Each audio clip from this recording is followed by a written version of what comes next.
deuxième déplacement en Couzran, je suis allé en estive une journée entière il y a 15 jours. Là, c'est un déplacement plutôt pour rencontrer les élus, les acteurs du territoire.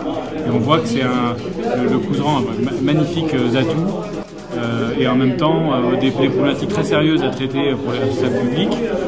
Il y a des questions d'enclavement routier, des questions de santé, et il faut être à l'écoute des entreprises pour les aider à créer de l'emploi marchand, parce qu'il y a un tissu économique centré sur l'agroalimentaire, sur la construction, mais qui peut encore de larges marges pour se développer.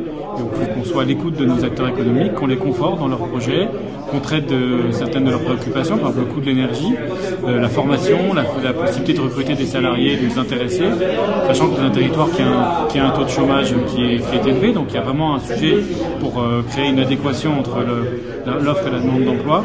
Donc pour tous ces sujets-là, c'était important de réunir les acteurs publics autour des entreprises, c'est ce qu'on a fait aujourd'hui, c'est-à-dire d'avoir à la fois le département, la communauté de communes, la chambre de commerce, pour vraiment être à l'écoute des entreprises et répondre à leurs attentes.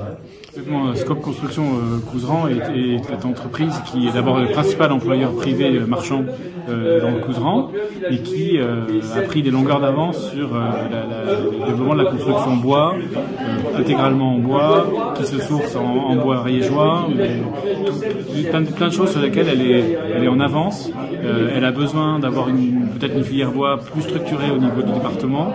On a pu échanger sur les projets qui est soutenu en partie par l'État, parce que l'ADEME a un projet commun avec cette entreprise. Tout ça pour continuer à être en avance sur les techniques de construction, les attentes de la société, d'avoir des bâtiments évidemment plus sobres énergétiquement et mieux biosourcés. Et pour ça, elle a des besoins et à nous d'y répondre. C'est la première fois qu'un préfet foule l'entreprise. Donc oui, c'est une reconnaissance, c'est je dirais le fruit de l'ensemble des travaux que l'on mène, puisque je rappelle, on est sous forme coopérative depuis 95, on exerce dans le béton et dans le bois, et typiquement sur le bois, on enchaîne les prix, puisqu'on a eu le prix spécial région en 2021 parce qu'on a réalisé un bâtiment E4C2 qui est ni plus ni moins un bâtiment fait dans la réglementation de nos jours, et là on vient de gagner un projet avec l'ADEME sur la construction de demain dans des murs en ossature bois bio et ou géosourcés. Donc oui, c'est pour nous une grande fierté d'avoir accueilli monsieur le préfet et l'ensemble des élus aujourd'hui pour leur parler de l'entreprise. Beaucoup de questions trouvent leur réponse non pas dans une mise en commun, une mise en réseau des entreprises et de leurs partenaires publics. Les gens se connaissent individuellement, mais il y a des solutions qui peuvent être trouvées en mettant tout le monde autour de la table, en aidant les entreprises à se grouper, à répondre ensemble à des enjeux de formation, des enjeux de transport, des enjeux de logement de leurs salariés. Il y a plein de questions qui peuvent trouver des réponses locales. C'est à nous d'en parler, de les aider à s'organiser.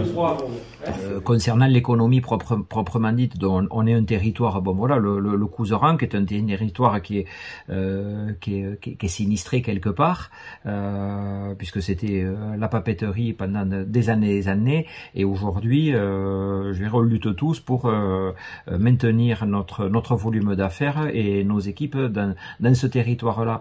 Donc oui, on a évoqué les problématiques de recrutement, on a évoqué les problématiques de transport, on a évoqué les problématiques de synergie, et quand je parle de synergie, c'est les différents acteurs, que ce soit les acteurs économiques, que ce soit toutes les instances diverses et variées, et ensuite les élus.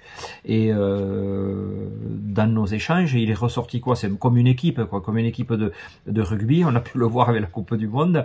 Quand on travaille de manière individuelle, on va certes plus vite, mais si on travaille collectivement, on va surtout plus loin. Et du coup, par rapport à notre territoire, parce qu'on fait tous le constat que notre territoire est attractif, peut être attractif, que ce soit par sa géographie, par sa qualité de bien vivre, par ses produits, par les belles entreprises de l'agroalimentaire, par un habitat qui est accessible.